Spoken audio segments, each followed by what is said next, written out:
आपल्या चॅनलवर सर्वांचे स्वागत। आज आपण गाजराचा हलवा अगदी सोप्या पद्धतीने कसा बनवायचा हे आपण आजच्या व्हिडिओमध्ये बघणार आहोत। त्यासाठी गाजर हे आपल्याला स्वच्छ पाण्याने धुवून घ्यायचे। धुवून झाल्यानंतर आपल्याला गाजराच्या वरचे साल काढून घ्यायचे। या पद्धतीने मी सर्व गाजराचे साल काढून घेते।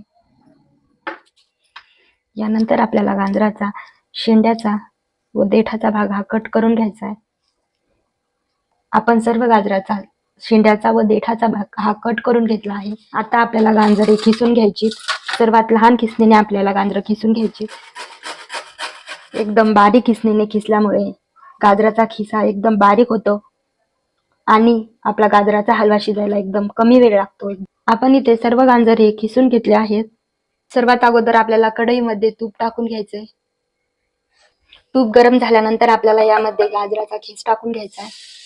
खीस टाकून घेतल्यानंतर आपल्याला खीस हा तुपामध्ये 4 ते 5 मिनिटांसाठी व्यवस्थित परतवून घ्यायचा आहे। आता आपला खीस हा तुपामध्ये व्यवस्थित परतवून घेतला आहे। या वाटीने मी 2 वाट्या दूध टाकत आहे। गाजराचा खीस हा आपला या वाटीने 4 वाटी होता, त्यामुळे मी इथे 2 वाट्या दूध घेतले। दूध टाकल्यानंतर आपल्याला हे व्यवस्थित मिक्स करून घ्यायचंय।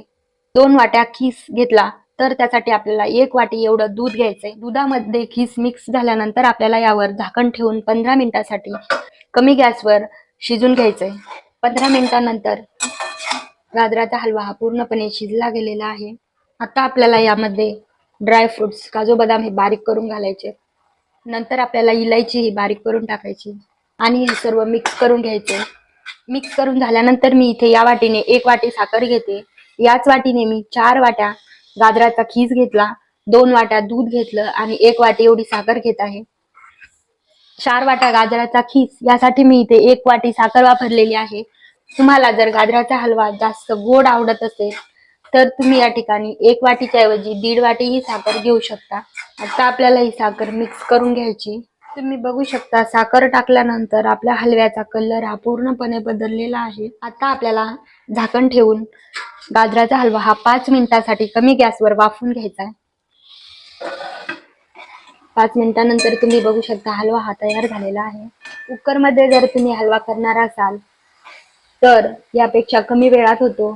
तुम्हाला जर यामध्ये खवा टाकलेला आवडत असेल तर तुम्ही साखरेऐवजी इथे खवाही वापरू शकता।